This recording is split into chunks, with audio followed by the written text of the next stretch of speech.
আমেরিকার ওই কুত্তারা ফুটবল বিশ্বকাপের এই টাকা ইনকাম করে তোমার ইমানদার ভাইয়ের বুকে গুলি মারবে, গুলি মারবে, ইমানদারের রক্ত ঝরাবে তোর টাকা নিয়ে।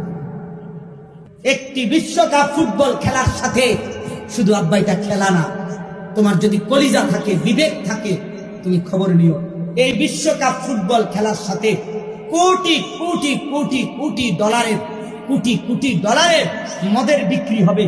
একজন আলিম লিখেছেন, খেলার নামে চলছে এ কোন খেলা? এটা খেলা নয়। কিয়ামতের ময়দানে মানুষ দুনিয়াতে যাকে ভালোবাসবে তার সাথে উঠবে। আপনি যে খেলোয়াড়ের সাথে কিয়ামতের ময়দানে উঠতে চান, তার জার্সি কেন, তার আরো কিছু থাকলে সেটাও, যে আপনার জন্ম নিয়ে বাজে কথা বলে, এই লোকটা যত ভালো পারফরমেন্স দেখাক যে কোনো সেক্টরে, তার সাথে কখনো আপনার হৃদ্যতা, তার সাথে কখনো আপনার সম্প্রীতি, তার ভক্ত হওয়া, তার ভালোবাসা, এটা কোনোদিনই সম্ভব হবে না। তিনি হয়তো স্বাধীন নাগরিক হিসাবে, স্বাধীন মানুষ